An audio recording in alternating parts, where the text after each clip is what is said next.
Hi guys, welcome back. I hope you all had a nice weekend. Just walking out and about with my two little geriatric canine therapists. Just wanted to have a quick chat today. Up fairly early today. I didn't sleep too well last night.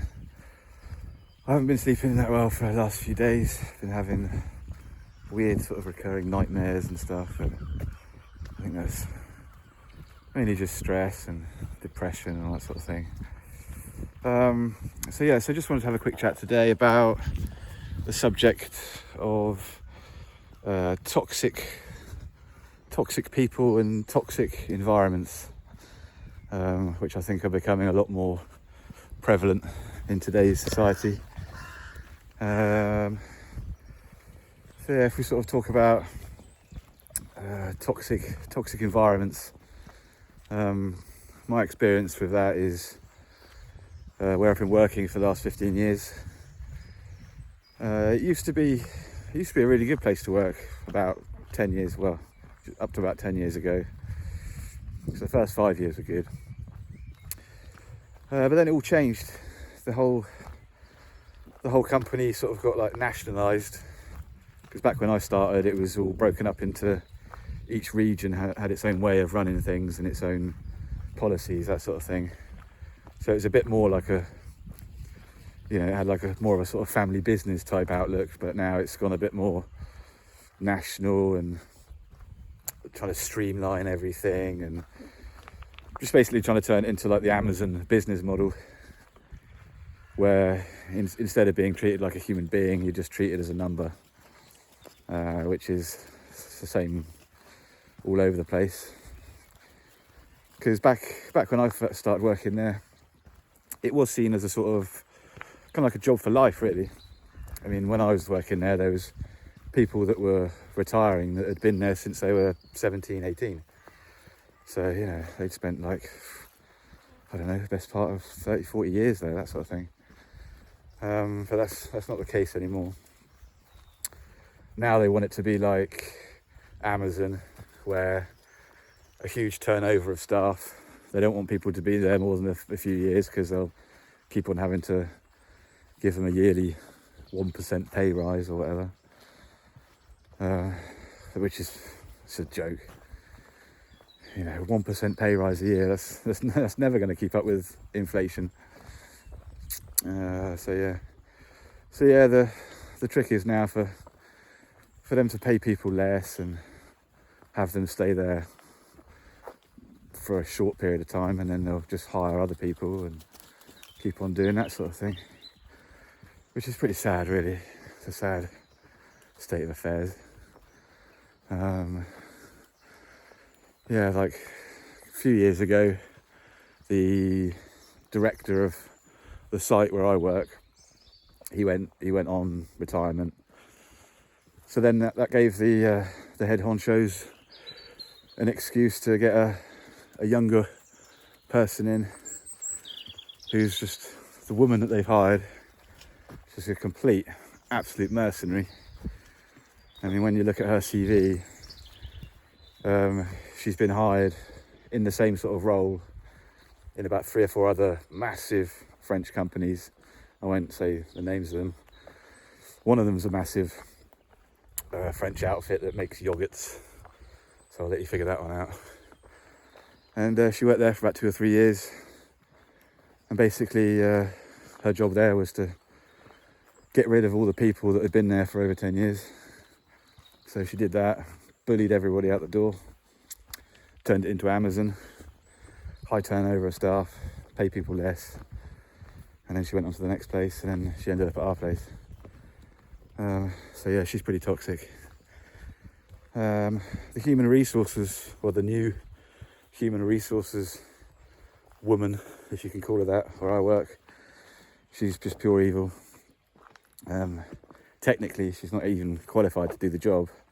She was the old director's secretary. And then when a new woman came in, instead of hiring a fully qualified human resources woman, she just gave her a promotion, which in terms of legality, I'm not sure how that works, but it's just a way of, not having to pay the full wage. I mean, she's on about £4,000 a year, this new woman, but she's not up to the job at all. I remember one time I went into her office, knocked on the door, and it was just a quick question I had. I just needed some help with a bit of paperwork. And as soon as I opened the door and she saw me, her face was just like, oh God, someone from the shop floor. I've actually got to do something, I've got to do some work. So yeah, that's the sort of person she is. Pure evil. I mean, since I've been off work, for like the first 6 months of me being off work with depression and all that sort of stuff, she was phoning me up pretty much every week, like sort of hounding me, saying, oh, wait, when are you going to come back to work? What's wrong with you? All this sort of stuff. And technically in France, that's illegal. When you're signed off in France by your doctor, your employer isn't actually technically allowed to contact you, and you're completely within your rights to not answer the phone. So yeah, I eventually stopped answering the phone after advice from my GP, one of the workers' union reps, and I spoke to the Social Security about it as well, and they said, and I explained it to them, and they said, don't answer your phone. She's not allowed to contact you. So I was like, okay. So I sort of got her off my back for a bit. But just before Christmas, she's been sending me letters as well, and then she sent me an email and asked me to phone her, and I was like, okay, I'll just fucking phone her up and see what bloody hell she wants. And she said, oh, can you just come in to work briefly? I just want to have a little chat with you, just me and you, completely informal, just to sort of, see where you are and all this sort of stuff. And I sort of half thought, oh, maybe she's not going to be a complete bitch for once. And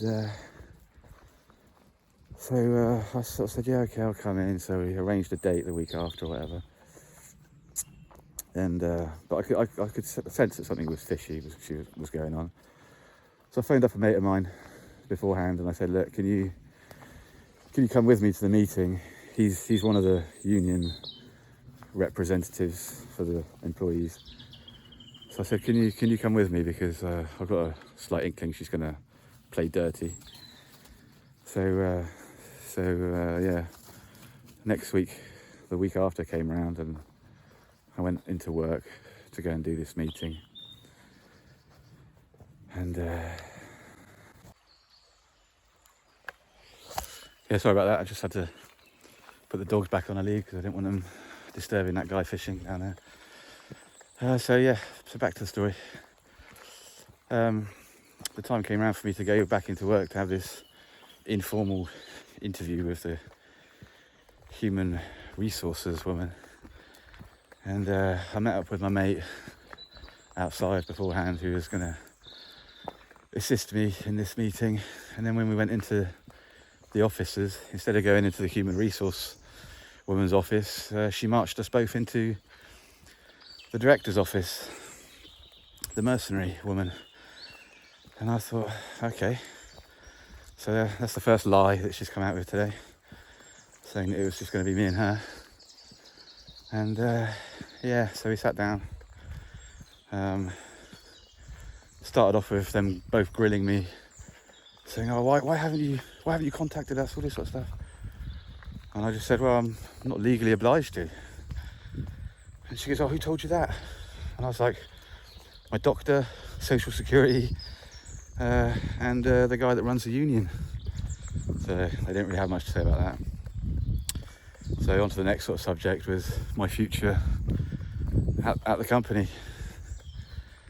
I basically said that I'd already been to see the occupational doctor, and he was happy to eventually declare me inapt due to my depression and various physical ailments that I've got.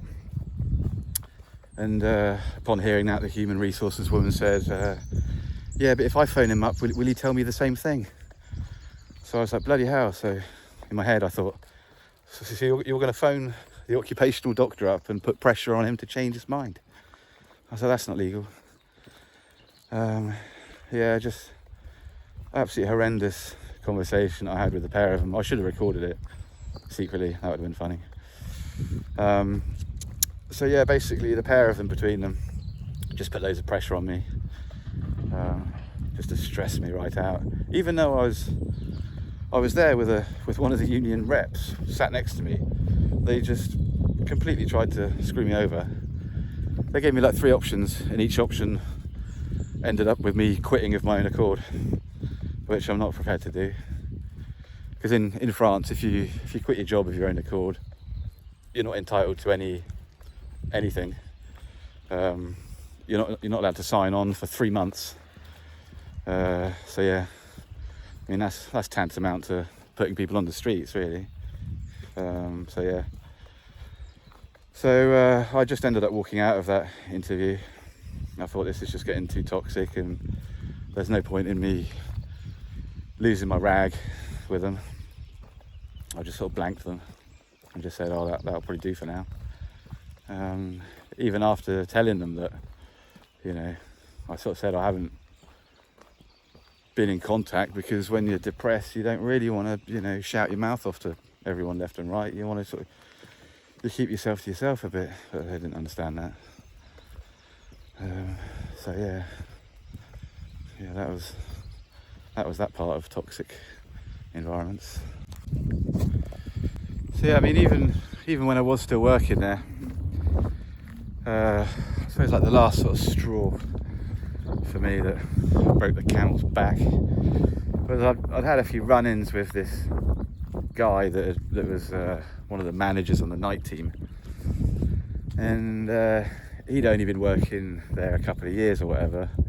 He was one of the new mercenaries that they got in to try and make everyone's life hell and bully you out the door, that kind of shit. It started with him. The first thing that pissed me off with him is that he'd refused to shake my hand. You know, I was like, what's that all about? So he obviously had a problem with me being English or whatever. He couldn't deal with that. But yeah, he's like a night team manager, and I remember speaking to some of the guys in the night team. Everybody hated him. No one could deal with him. No one could put up with him.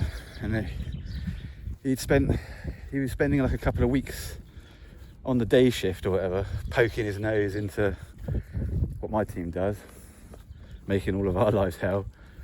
And there was this one episode where I was loading a truck sort of at the end of the morning, and I was putting like the last 3 pallets into the truck, and each pallet is like an order for one of the shops. You can have up to like 3 or 4 shops orders in one truck, and you've got these like tickets that you put on these pallets with the name of the shop on, all that sort of business. And he was watching me put the last 3 pallets in, and when the pallets get dropped off by the guy that's done the order, when they get dropped off in front of the door to the key or whatever, the ticket, there's 2 tickets on a pallet, and they're on each side of the pallet. And the procedure is that you're supposed to take them off and put them on the front of the pallet, so that way the truck driver unloading the pallets doesn't put the pallet in the wrong shop, all that sort of stuff. But completely anal.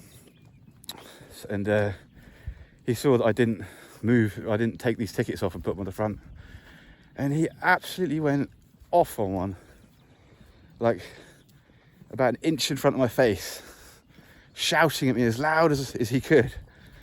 You know, I was having to like wipe the spit off my fucking face. And I just thought, what the hell is this? You know, this isn't the army. I'm 42. I'm not going to be spoken to like that. Doesn't matter how much money you're on.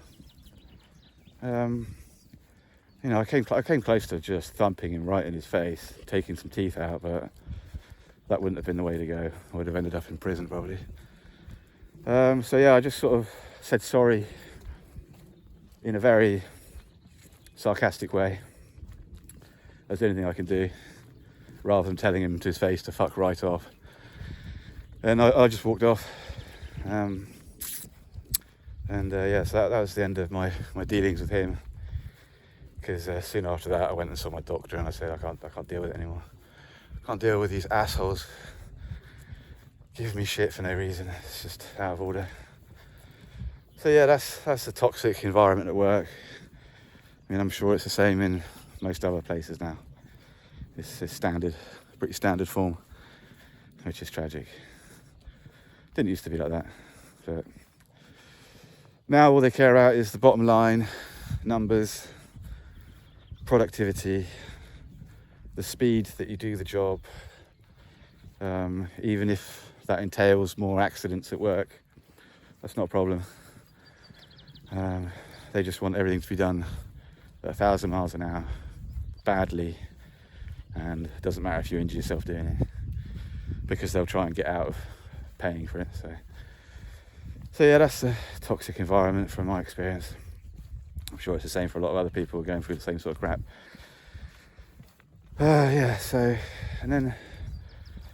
So toxic people. I mean, I'm sure you've all met a few. Bullies, liars, manipulators. I mean, I've covered a few there. I mean, like with my girlfriend, her ex-husband, my God, how toxic is he? It's unbelievable.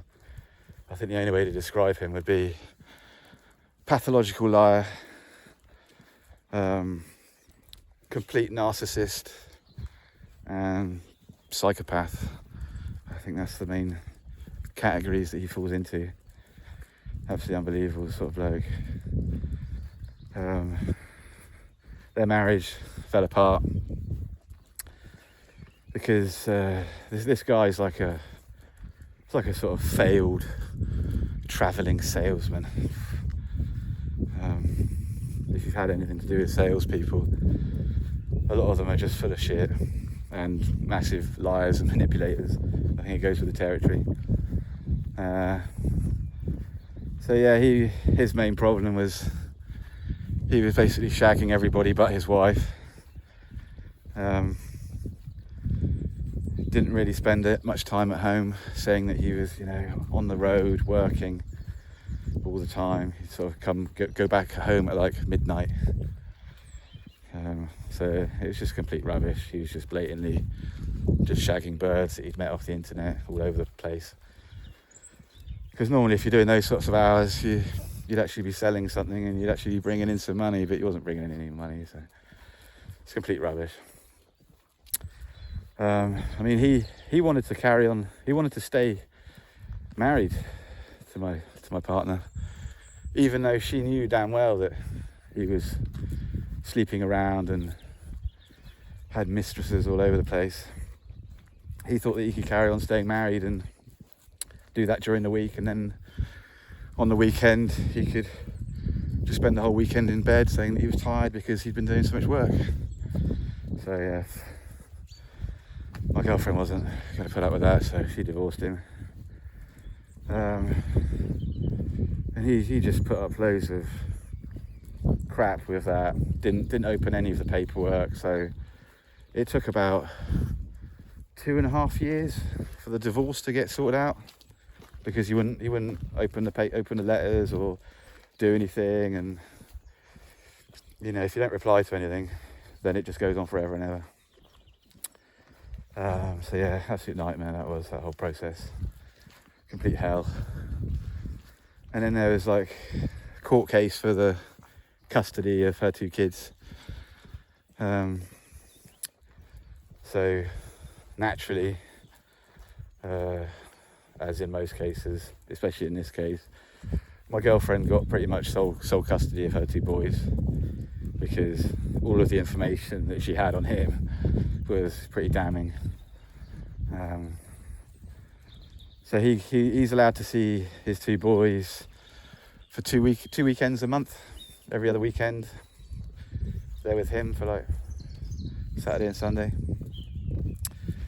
And he's supposed to, the judge put it down that he's supposed to pay I think it's about €360 in child maintenance for both kids, which he's never done that. Refuses to pay that. I tell a lie. Maybe about 2 or 3 times a year he'll send her £200. So yeah, he's a long way off that. I mean, for him, child maintenance is like he sort of treats it like an honesty box. When you see people selling strawberries at the end of their farm track, you know, put in what you can when you feel like it, if you want, sort of thing. That's how he sees child maintenance. And yeah, absolute nightmare. I mean, he's just such a manipulator of everybody. His kids. I mean, when his kids spend a weekend with him, they come back with some pretty weird ideas. They come back. Oh, hang on. What's your problem? I'm just having a walk with dogs. Talking to myself. I'll see you later, mate. So yeah, this guy, absolute piece of work. Yeah, so as I was saying, when the kids spend a weekend with him, it takes us like a week to reprogram them, because they come back from staying with him and they got very weird attitudes, they come back very racist, homophobic and sexist and all that sort of stuff. And so yeah, he's obviously poisoning their minds with some pretty dark stuff. Probably saying to them that, you know, all women are bitches and all this sort of crap, and basically just blaming everybody else for his failures in life. Oh no, they're making a noise as well. It's Parrot World. Yeah. So yeah, toxic people, man. You've just got to try and cut them out of your life if you can. I mean, he was like, before he picked his kids up for the weekend, this weekend, he was sending my missus like the most evil text messages. I mean, he'd even got his brother to start sending her text messages as well. And I was just like, I said to my girlfriend, I said, just don't reply. Just completely ignore it. As soon as he sends you something, just delete it. There's no point wasting your time, stressing yourself out because he's completely toxic. So yeah, I guess the sort of any advice that I could give is to just cut these people out of your life. I mean, you know, some toxic people in your life might be family members. I've got a couple of half sisters that are pretty toxic, which I don't speak to anymore because I can't be doing with it. I can't be doing with their mind games and their lies and manipulation and all that sort of shit. Life's too short. Simply put it, life's far too short to waste your time with people that don't care about you or anyone else. Just the whole selfish thing I'm not down with. So yeah, I'll